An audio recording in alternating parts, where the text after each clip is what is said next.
दोस्तों, स्वागत है आपके इस बहुत ही खास वीडियो में जिसमें हम आज आपको पढ़ाएंगे चैप्टर नंबर 1 यानी कि नंबर सिस्टम। ठीक है, तो 2020-21 में जो भी लोग बोर्ड का एग्जाम देने वाले हैं, ठीक है, उनके लिए इस बार सिलेबस रिड्यूस कर दिया गया है। तो फर्स्ट चैप्टर में से आपका हटा दिया गया है क्या, इक्विलेट्स डिवीजन लेमा, ये हटा दिया गया है। मैं आपको बता दूं, आप लोगों को पता ही होगा रिड्यूस सिलेबस है। ठीक है, इससे हम करते क्या है, इससे हम निकालते हैं एचसीएफ, इन्हीं भी 2 नंबर्स का या 3 नंबर्स का। ठीक है, कैसे निकालते हैं, बाय ट्री डिवाइड मेथड से। ठीक है, अगर वैसे तो मैं आपको बताऊंगा, ऐसी बात नहीं है कि हट गया तो नहीं बताऊंगा, क्योंकि अगले साल जो भी बच्चे वीडियोस देखेंगे उन लोगों के लिए जरूरी है ये वीडियो। तो एचसीएफ है फर्स्ट चैप्टर, ये बहुत ही इजी चैप्टर है, कुछ नहीं आता, बस बहुत ही इजी चैप्टर है, आप लोग पढ़ेंगे सब समझ आएगा। ठीक, इससे हम एचसीएफ निकालते हैं इक्विलेट डिवीजन लेमा से। ये एक थ्योरम है, ये थ्योरम क्या कहती है, A is equal to B Q plus R, जहां पे जो आपका 0 है वो greater than equal to R होना चाहिए और आर ग्रेटर देन बी होना चाहिए। इक्वल नहीं, आर बी के इक्वल नहीं हो सकता, लेकिन 0 आर के इक्वल हो सकता है। यहाँ पे आर का मतलब रिमाइंडर है, तो रिमाइंडर 0 हो सकता है, लेकिन बी का मतलब क्वेश्चन आपका 0 नहीं हो सकता। याद रखिएगा, क्वेश्चन अगर 0 हो जाएगा तो पूरा आंसर ही आपका 0 हो जाएगा। समझ रहे ना बात, तो इसलिए बी हमारा 0 नहीं हो सकता।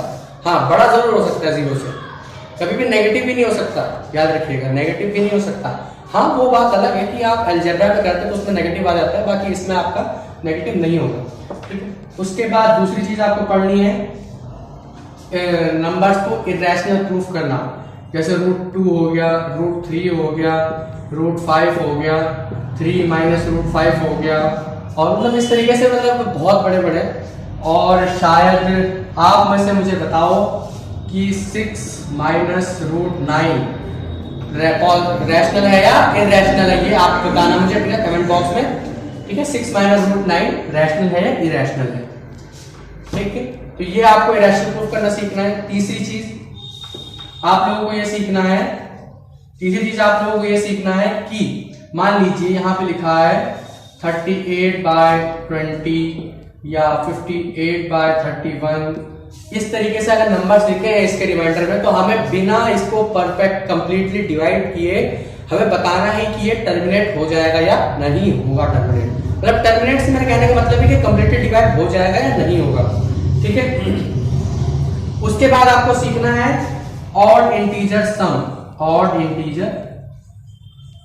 इंटीजर या फिर एंड दूसरा है इवन इंटीजर सम। हाँ, मुझे पता है आप लोग सोच रहे होंगे कि ये क्या बता रहे हैं। ठीक है, आप लोगों ने ये तो पढ़ा ही होगा कि इसे 4q + 1 यानी कि इसी पे बेस्ड है, ये जो इक्विलेट डिवीजन लेमा है ना, इसी चीज पे बेस्ड है।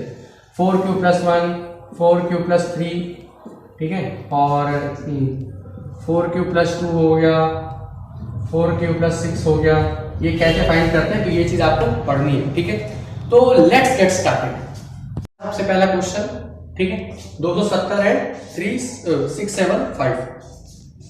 ठीक है, हम लोगों को इनका क्या निकालना है, HCF by Euclid's division lemma. Euclid's division lemma से हमें इसका एचसीएफ निकालना है। ओके, एचसीएफ निकालना है, तो हमें करना क्या है, सबसे पहले आप इन दोनों टर्म्स को देखिए, इनमें जो भी आपको बड़ा लगे ना छोटे वाले से, उसको डिवाइड कर दीजिए। जैसे यहाँ 675 बड़ा है, 270 छोटा है, तो हम करेंगे क्या, 675 को लिखेंगे अंदर, 270 को लिखेंगे बाहर। ठीक है, अब आप लोग देख ही रहे हैं कि अगर मैं इसको 3 टाइम्स लूंगा, इसको डिवाइड करना सीधी सी बात है, तो अगर मैं इसको 3 टाइम्स लेता हूं तो ये आपका आ जाएगा 0 1 3 2 6, तो ये 8 यानी काफी बड़ा आ जाएगा। अगर मैं इसको 3 टाइम्स लेता हूं तो हम इसको कितना टाइम्स ले लेंगे, 2 टाइम्स, तो 70 140 और ये 2 2, तो हम इसको 2 बार ले लेंगे, तो यहां से आ जाएगा हमारे पास 540। तो यहां से आ गया 5, यहां से आ गया कितना 3 1। फिर ये रिमाइंडर आया, जैसे कि आप लोग ट्री मेथड जानते ही हैं, डिवाइड में 3 मेथड, जो भी रिमाइंडर बचता है फिर हम इसको डिवाइड करेंगे, तो ये आ गया 270, तो यहां से ये 2 टाइम्स में डिवाइड हो जाएगा यहाँ से, तो ये कंप्लीटली डिवाइड हो गया, यानी कि यहाँ पे हमारा रिमाइंडर कितना आ गया, 0। आपको करना क्या है, इन दोनों नंबर्स में से जो भी बड़ा है उसको लेना है, फिर छोटे वाले उसको डिवाइड करना है, डिवाइड करते करते चले जाना है। जब आपका रिमाइंडर 0 आ जाए क्या आ जाए 0, तब आपको करना क्या है, ठीक है, तो आपको करना है, आप देखिए a is equal to B Q plus R, जहां पे 0 greater than equal to R, greater than और इक्वल टू आर, और b greater than B R, ठीक है। आप लोग इन दोनों टर्म्स में देख सकते हैं, ठीक है, यहां पे बड़े ही निकलेंगे। तो आपको इसमें सेट कैसे करना है, ये जो आपकी वैल्यू होती है ना, जो आप अंदर लिखते हैं, जो आप अंदर लिखते हैं डिविडेंड, ये a होता है, ठीक है, इसको तो आप लोग जानते हैं r होता है, ठीक है। ये आपका होता है क्वेश्चन डी भी आप लोग जानते हैं, और ये हो जाता है डिवाइजर, ठीक है, ये डिवाइजर यानी कि b, तो अपनी अपनी जगह पे हम इनको पुट कर देंगे। तो a है हमारा कितना 675, b है हमारा 270 इंटू 2 प्लस 135। इस बार जैसे मान लीजिए आपने पहली स्टेटमेंट लिख दी, पहली स्टेटमेंट लिखने के बाद जो भी आपका फर्स्ट स्टेटमेंट में बी होता है ना, वो आपका सेकंड स्टेटमेंट में ए बन जाएगा। जो भी आपका फर्स्ट स्टेटमेंट में बी होता है वो आपका सेकंड स्टेटमेंट में ए बन जाएगा। तो यहां पर सेकंड स्टेटमेंट में ये ए बन गया, 135 यहां से, फिर दोबारा अगर हम इन सबको मिटा दें तो ये आपकी बी की जगह पे आ जाएगा। किसकी जगह पे, बी की जगह पे। रिमाइंडर आपका 0 है, क्यू आपका 2 है, ए आपका 270 है। तो यहाँ पे आप वैल्यूज पुट कर दीजिए, 135 इंटू 2 प्लस 0। तो जब आप लास्ट में जब आप यहाँ देखें ना कि रिमाइंडर आपका कितना आ गया है 0, जब आप देखें कि रिमाइंडर आपका 0 आ गया है, तो आप लोगों को करना क्या है, जो भी जिस भी स्टेटमेंट में रिमाइंडर 0 लिखा है, आंख बंद करके उसकी बी वाले टर्म्स को HCF के इक्वल लिख देना है बस, ठीक है। आया समझ, कोई डाउट क्वेश्चन का? बहुत ही छोटा सा टॉपिक है, मैंने तो लंबा खींच दिया आप लोगों को समझाने के लिए, ठीक है, क्योंकि फर्स्ट चैप्टर से लोग स्टार्ट करते हैं, तो फर्स्ट चैप्टर है, इतना थोड़ा सा मुश्किल हो जाएगा शायद बच्चों के लिए, इसलिए मैंने इतना खींच दिया। तो बहुत छोटा सा टॉपिक है, तो आपको बी वाले टर्म्स को HCF के तौर पे लिख देना है, ठीक है। तो यहाँ से हमारा HCF कितना निकला है 135।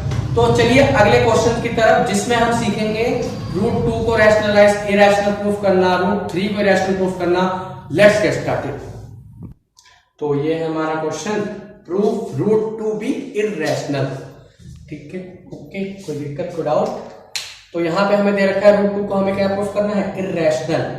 तो हम मान लेते हैं लेट, हमें मान लेना है लेट √2 बी रैशनल नंबर। क्या मान लेना है हमें, रैशनल नंबर मान लेना है √2 को, है भैया सच में? अभी तो आप कह रहे थे कि हमें इसे रैशनल प्रूफ करना है, अब आप इसे रैशनल मान रहे हो, क्या आप भी झोल कर रहे हो? हाँ भाई थोड़ा सा वेट करो ना, वेट करने यानी सब्र का फल तो मीठा होता है। तो √2 को हमने मान लिया रैशनल नंबर। रैशनल नंबर मान लेने के बाद रैशनल नंबर की प्रॉपर्टी क्या होती है, रैशनल नंबर की प्रॉपर्टी होती है जो नंबर P/Q की फॉर्म में लिखा जा सके, यही तो रैशनल नंबर की प्रॉपर्टी होती है, जहां पे where P and Q are, हम ये सब कुछ लेट कर रहे हैं, ये चीज तो ट्रुथ है, ठीक है, क्योंकि हमने इसको रैशनल नंबर माना है, तो उसके हिसाब से ये चीज ट्रुथ है। लेकिन जो अब हम मान रहे हैं, यहां पे देखिए वेयर Q एंड R को प्राइम नंबर्स, ठीक है, को prime numbers, where 1 as a common factor, 1 as a common factor, 1 as a common factor, यानी कि जहां पे जो 1 है वो हमारा कॉमन फैक्टर है, ठीक है, यानी इन दोनों का कॉमन फैक्टर है, यानी कॉमन फैक्टर आप लोग समझते होंगे जो इन दोनों के डिवाइड हो रहा है, कॉमन फैक्टर है। तो यहां तक हमने मान लिया, यहां तक मानने के बाद आप लोगों को करना क्या है, यहां तक आपने मान लिया, उसके बाद देखिए करना क्या है, कॉमन फैक्टर है, उसके बाद अब हम कर देंगे, ये हमारी इक्वेशन हमने ले ली, यहां से हमने इक्वेशन ले ली, अब हम यहां लिखते हैं स्क्वायरिंग बोथ साइड, हम इस इक्वेशन को दोनों साइड से स्क्वायर कर देंगे। तो दोनों साइड से स्क्वायर करेंगे तो ये हो जाएगा √2 का स्क्वायर बराबर हो गया P/Q का होल द स्क्वायर, ठीक है, बहुत बढ़िया, यहां तक समझ आया। यहां तक होने के बाद इस √2 का स्क्वायर रूट से स्क्वायर कट जाएगा, तो ये हो जाएगा 2 = P² यहां से इक्वल हो जाएगा 2Q² बराबर P² पे। ठीक है, तो अब हमारी एक थ्योरम है, फंडामेंटल थ्योरम, ठीक है, fundamental theorem of equilibrium. Fundamental of theorem क्या कहती है कि आप लोग देख सकते हैं यहां पे क्यू स्क्वायर पी स्क्वायर को डिवाइड कर रहा है। तो हमारी थ्योरम क्या कहती है, if P square is divided by Q then P is also divide, ठीक है, डिवाइड बाय क्यू। ठीक है, ये हमारी थ्योरम है। ओके, यहां तक समझ है आप लोगों को। अब इसके आगे देखिए, आई होप आप लोगों ने नोट कर लिया हो, तो फिर मैं आगे इसको मिटा के फिर करूं। और आई होप आप लोगों को यहां तक समझ आ गया। बस बचा क्या, 2q² is equals to p²। ये बचने के बाद अब हमें करना क्या है कि जैसा कि यहाँ पे लिखा हुआ है डिवाइड बाय p, तो हम एक वेरिएबल और कांस्टेंट के साथ रख के देख लेते हैं ये बात कि क्या ये एक और केस में लागू है। तो आइए देखते हैं एक बार और वैल्यू रख के। ओके, तो हम यहाँ पे let p is equals to 2c then p² is equals to 2c the whole square. यही तो होगा।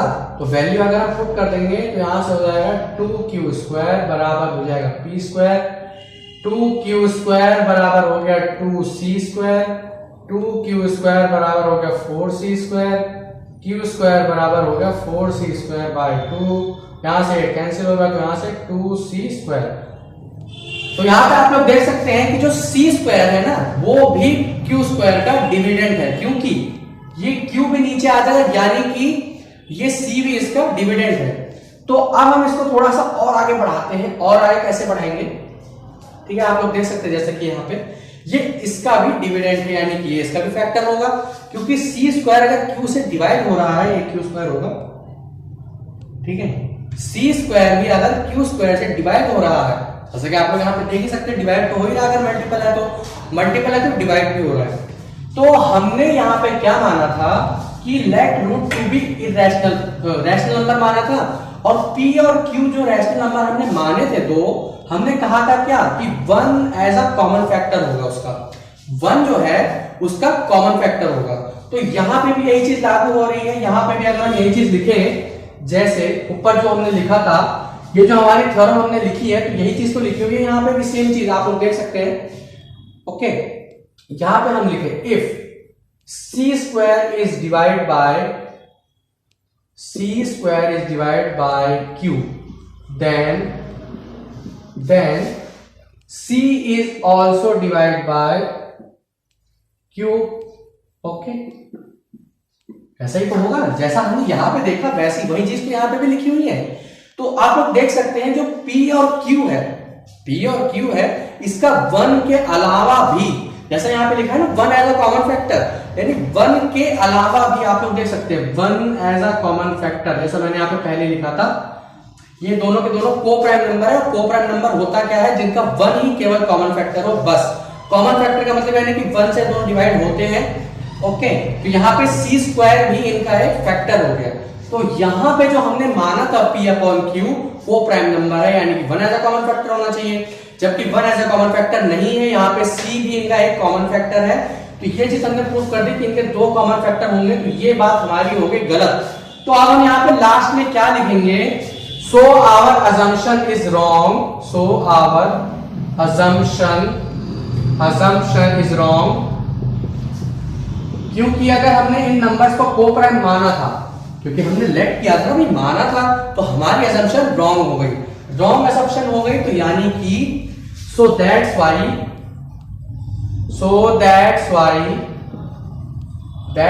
root 2 is irrational number। आया समझ में, irrational number, so root 2 is irrational number। तो मैं आपको फिर से एक बार शॉर्ट में बता देता हूं मैंने किया क्या। सबसे पहले आपको रूट 2 को इरेशनल से रैशनल मान लेना है। रैशनल मान लोगे तो रूट 2 किसके बराबर हो जाएगा, p/q के, जहां पे p और q कौन है, को प्राइम नंबर, याद रखिएगा को प्राइम नंबर। ठीक है, को प्राइम नंबर है, को प्राइम नंबर वो होता है जिनका 1 एज अ कॉमन फैक्टर होता है, यानी कि 1 ही उनका कॉमन फैक्टर होता है, बस। Okay, 1 as a common factor होगा तो अब हम इस इक्वेशन को दोनों साइड से डिवाइड कर देंगे। दोनों साइड से डिवाइड करने के बाद हमारे पास कुछ इस तरीके की इक्वेशन आएगी 2q² is equal to p²। ये इक्वेशन आने के बाद आपको एक स्टेटमेंट लिखनी है if p² is divide by p² से मेरा मतलब है कि जो भी आपका टर्म डिवाइड हो रहा है वो और जिससे डिवाइड किया जा रहा है वो आपको लिखना है, क्योंकि ये थ्योरम आप पढ़ लीजिएगा, बहुत इंपॉर्टेंट थ्योरम है, भले ही 1 नंबर में आती है लेकिन बहुत जरूरी थ्योरम है, पढ़ लेना आप लोग। ओके, उसके बाद हम इस थ्योरम में वैल्यू पुट कर देंगे किसकी, p की, जो हमने मानी थी। हम एक नंबर और पुट करके देखते हैं, एक वेरिएबल और पुट करके देखते हैं कि क्या है दूसरे के लिए भी सेटिस्फाई है, जबकि दूसरे के लिए सेटिस्फाई नहीं है तो ये भी इसका एक कॉमन फैक्टर हो गया। कॉमन फैक्टर हो गया तो हमारी अजम्पशन यहाँ पे गलत हो गई। अजम्पशन गलत हो गई तो यहां से √2 इरेशनल नंबर प्रूफ हो गया। आया समझ में, कोई डाउट? चलिए अगले क्वेश्चन की तरफ। अब आप लोग ये तरीका समझिए, जैसे कि मान लीजिए हमें दो नंबर दे रखे हैं 12 और 18। ओके, तो इनका एचसीएफ निकालिए और एलसीएम निकालिए। ठीक है, आइए हम सबसे पहले एचसीएफ निकाल लेते हैं। ठीक है, तो आप लोग ये फॉर्मूला देख सकते हैं, एचसीएफ इनटू एलसीएम होता है प्रोडक्ट ऑफ दो नंबर का, यानी कि ये दो नंबर है, आप इनका एलसीएम निकालिए और एचसीएफ निकालिए।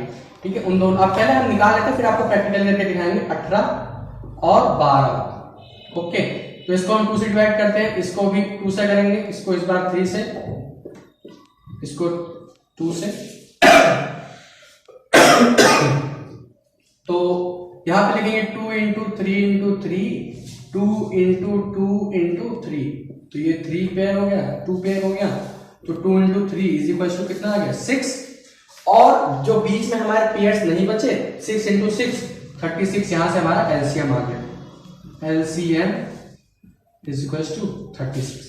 आप लोग एचसीएफ से भी एलसीएम निकाल सकते हैं और एलसीएम से एचसीएफ निकाल सकते हैं। जैसे मैंने यहाँ पे एचसीएफ निकाल लिया, जो चीजें कॉमन थी उनको तो मैंने वैसे ही रहने दिया, जो बच गए उनको भी उसी में मल्टीप्लाई कर दिया, तो यहां से आपका एलसीएम आ गया। मैं आपको एलसीएम निकाल के भी दिखा देता हूं, इसका एलसीएम इतना ही आएगा। ठीक है, 2 से 9, 2 से 6, 2 से 9, 3 देख सकते हैं आप लोग। ठीक, कोई दिक्कत कोई डाउट नहीं होनी चाहिए मेरे हिसाब से। ओके, तो ये आ गया आपका आंसर। चलिए, तो जैसा कि हमने यहाँ पे एचसीएफ और एलसीएम निकाल ही लिया है, तो हम इसको मिटा देते हैं। एचसीएफ हमारा आ गया है 6 और एलसीएम आ गया हमारा। अब हम यहां से एक नंबर गायब कर देते हैं। आप लोगों को ऐसा तो नंबर पता है। ओके, तो एचसीएफ आ गया हमारा 6, एलसीएम आ गया 36। हमें एक नंबर पता है, कितना 12।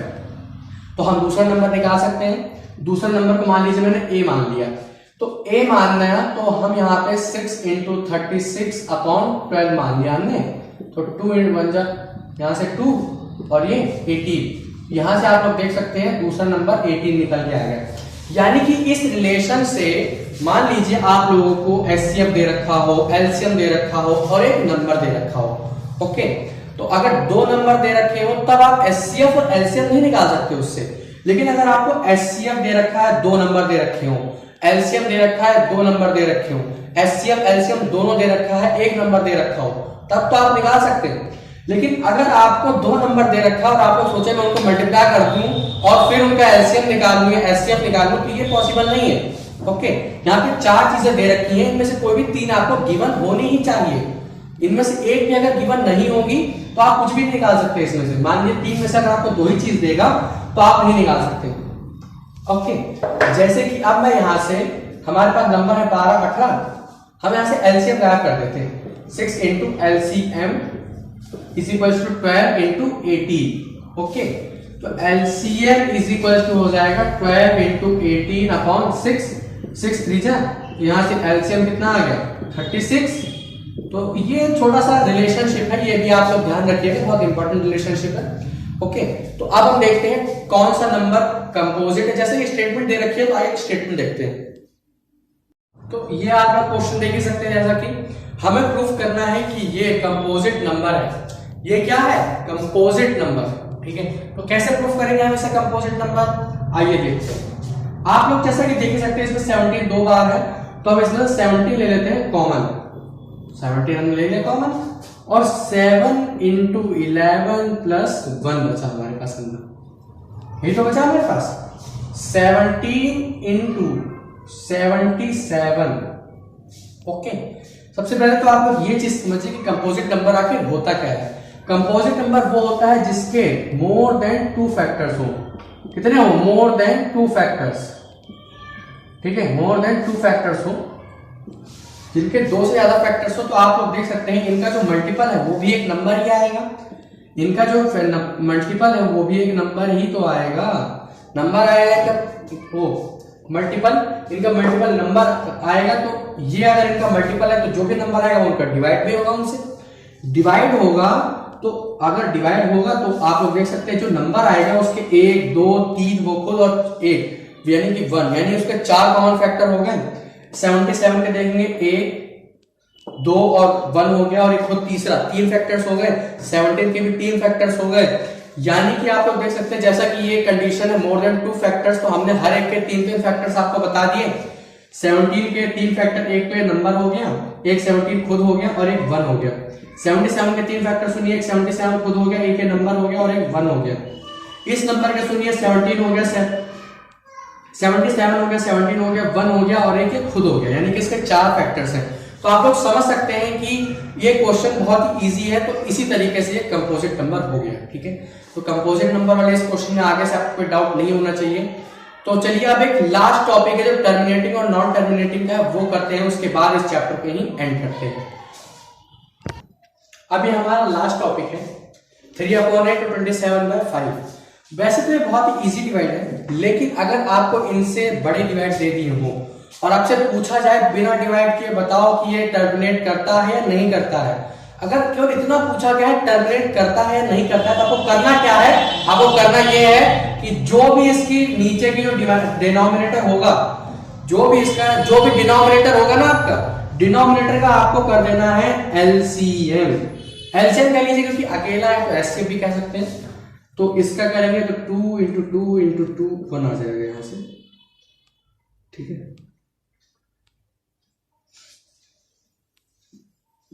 ये आ गया हमारे पास, ठीक है।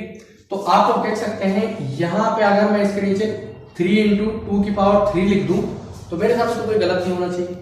तो आप लोगों को देखना क्या है कि अगर इसका डिनोमिनेटर का जो एचसीएफ एलसीएम या फैक्टर करना है आपको इसके, ठीक है, इसके फैक्टर किए। फैक्टर अगर 2 या 5 की फॉर्म में आ रहे हैं, किस किस की फॉर्म में? 2 और 5 या दोनों की फॉर्म में भी आ सकते हैं। ऐसा नहीं है कि 2 और 5 बोला है तो केवल एक ही आए, दोनों की फॉर्म में भी आ सकते हैं तो भी चलेगा, ठीक है। तो अगर 2 और 5 की फॉर्म में आ रहे हैं तो ये टर्मिनेट हो जाएगा। अदरवाइज कोई भी नंबर हो, कोई भी से मतलब कोई भी नंबर हो, ये आपका टर्मिनेट नहीं होगा। टर्मिनेट यानी कि कंप्लीटली डिवाइड हो जाना, ये आपका टर्मिनेट नहीं होगा, ठीक है। तो अब जैसे हमने निकाल तो दिया कि 2 की पावर में आ रहा है यानी 2 की फॉर्म में इसका डिनोमिनेटर, तो अब हम इसको बदलेंगे कैसे? इसको बदलेंगे इस तरीके से कि जितनी पावर यहाँ 2 की है उतनी ही पावर हमें यहाँ पे 5 की से मल्टीप्लाई कर देना है इसे, और उतनी ही पावर 5 की से डिवाइड कर देना है हमें इसे। आया समझ में? जितनी यहाँ 2 की पावर है उतनी ही 5 की पावर से हमें मल्टीप्लाई कर देना है, उतनी ही 5 की पावर से डिवाइड कर देना है, ठीक है। तो ये हो गया 3 × 1 to 5 5 2 10। अगर पावर सेम है, m की पावर n, m की पावर a की पावर m है और b की पावर भी m है, तो ab की पावर m हो जाती है। तो 2 × 5 की पावर कितनी हो गई? 3। तो ये हो गया 5 3 15, 3 2 6 6 7 और 3 7 5, और ये हो गया 10 की पावर 3। तो यहाँ पे 375/1 0 0 0 3 0, तो 0.375 इसका आंसर हो जाएगा। अगर आपसे पूछा है कि टर्मिनेट हो रही है तो आपको सीधा करना है फैक्टर करने के बाद देखना है 2 और 5 की फॉर्म में आ रहा है तो ठीक है। अगर 2 और 5 की फॉर्म में आने के बाद उसमें कोई एक्स्ट्रा नंबर भी है, 2 और 5 की फॉर्म में आने के बाद उसमें कोई एक्स्ट्रा नंबर है तो भी वो टर्मिनेट नहीं होगा, ठीक है। तो 2 और 5 की फॉर्म में आ रहा है तो ये आ रहा था तो हमने इसको टर्मिनेट किया, तो ये इसका आंसर हो जाएगा। तो अगर आप 3 को डिवाइड करेंगे 8 से तो 0.30 आ गया, 8 3 24, 6 बचा, 8 5 48 48 7 52, 8 8 7 52, 8 हो गया। तो अगर आप इसको डिवाइड करेंगे तो यहां से आपका आंसर आ जाएगा, ठीक है।